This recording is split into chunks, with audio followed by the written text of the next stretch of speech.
Olá pessoal, dando continuidade ao nosso curso de boas práticas na manipulação de alimentos.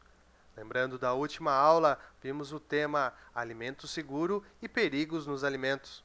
Qualquer dúvida, entre em contato conosco através de nosso e-mail ou página no Facebook. Sem mais, vamos então ao conteúdo do dia.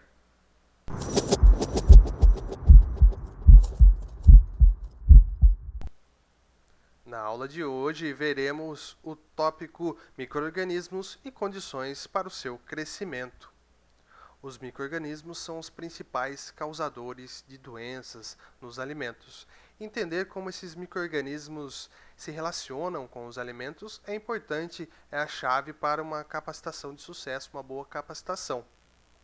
E esses micro-organismos interagem com os alimentos de algumas formas. O primeiro grupo de micro-organismo, ele vai causar uma deterioração microbiana ali no alimento. Esse micro-organismo utiliza dos nutrientes, da umidade ali que o alimento apresenta para se multiplicar, para crescer, para fazer todo o seu metabolismo, sua respiração. Com isso, ele modifica o odor, o sabor, a textura, a aparência do alimento.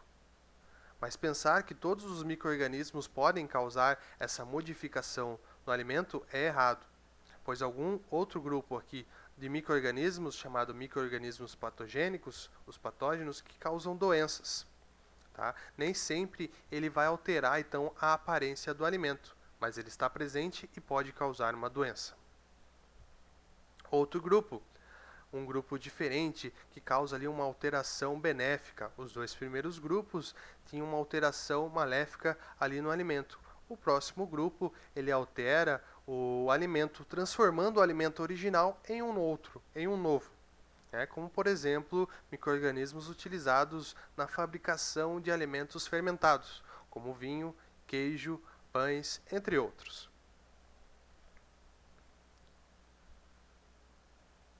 Para causar doenças, os micro-organismos precisam se multiplicar até atingir uma população considerável. Ou seja, esse micro-organismo precisa ter condições para crescer, se multiplicar e formar uma grande população. E aí sim atingir o consumidor, aí sim causar um tipo de doença. Tais fatores que os micro-organismos necessitam. O primeiro deles, o oxigênio. A maioria dos micro-organismos necessitam de oxigênio para crescer. São chamados de micro-organismos aeróbicos, tá? De importância na área alimentícia e a maioria deles são aeróbicos. Mas nós temos também alguns micro-organismos anaeróbicos, ou seja, eles crescem apenas na ausência de oxigênio. Como, por exemplo, nós temos a bactéria causadora do botulismo, em enlatados, em produtos enlatados em conserva. Outro fator importante é a umidade, a água. O próprio alimento ele traz uma certa umidade que o micro-organismo precisa. Alguns alimentos trazem mais umidade, mais água do que outros, como por exemplo o leite, a carne, verduras e frutas. São produtos perecíveis, eles têm uma grande quantidade de água. Outro fator importante para o crescimento do micro-organismos são os nutrientes. Tá? Os nutrientes são necessários para os micro-organismos como para qualquer ser vivo. Então, os nutrientes necessários ali e o alimento traz todos eles.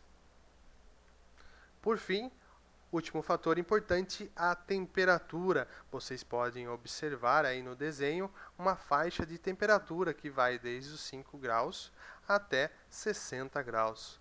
Essa faixa de temperatura é chamada de zona de perigo. É a temperatura que as bactérias gostam de crescer nos alimentos.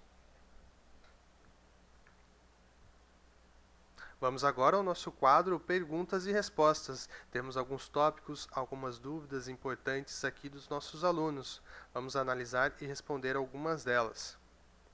Para produzir alimentos seguros, devemos seguir as regras de BPM, Boas Práticas de Manipulação. Sim, devemos seguir as regras e também outros procedimentos. Correta esta assertiva. Segundo ponto, um alimento seguro e rico em nutrientes? Nem sempre. Um alimento seguro é um alimento que está livre de agentes ou substâncias que podem causar algum dano. Então está errado. Outro ponto importante, os perigos que contaminam os alimentos são classificados em físicos, químicos e biológicos. Sim, nós temos várias origens ali dos perigos dos contaminantes. Micro-organismos é um grupo de seres que causam doenças. Entre eles, bactérias, fungos, vermes, parasitas, ratos e baratas. Primeiramente, deixa eu dizer aqui que está errado, não são fundos, são fungos, ok? Então, os micro-organismos, eles são grupos ali de bactérias, fungos, vermes e parasitas. Ratos e baratas não entram nesse grupo de micro-organismos. Tá? Eles podem trazer micro-organismos de uma área externa para a área de manipulação e aí sim contaminar o seu alimento no preparo. Considerados então como vetor, rato e barata. Então, essa assertiva está errada. Para o próximo, o consumidor, nós temos um exemplo aqui, um consumidor quebrou o seu dente pois havia um parafuso dentro da coxinha. Esse é um exemplo de perigo físico, correto? Perigo físico, então, são alguns objetos que podem estar ali no alimento. Correto? Os perigos físicos podem causar danos ou repúdio ao alimento, como, por exemplo, fios de cabelo em uma sopa. Um exemplo clássico, fio de cabelo em uma sopa. Pode não causar danos, mas causa um repúdio ali ao consumidor. Isso também é um perigo físico. Nem sempre, então, ele causa algum ferimento, como no exemplo acima, quebrou o dente do consumidor, né? Aqui, no caso abaixo, um fio de cabelo vai causar apenas um repúdio. Correto também. Mais uma assertiva, os detergentes, desengordurantes e inseticidas, quando utilizados de forma equivocada, são fontes de perigo biológico. Não, os detergentes, desengordurantes e inseticidas são considerados perigos químicos, eles são produtos químicos. Quando utilizados de forma errada, equivocada, então pode atingir ali o consumidor. Assertiva errada. E por fim, nossa última assertiva, micro-organismos que causam doenças.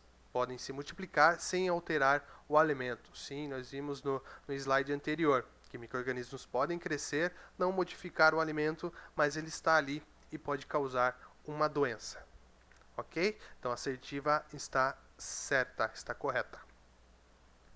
Obrigado, pessoal. Espero que vocês tenham gostado da aula e até a próxima.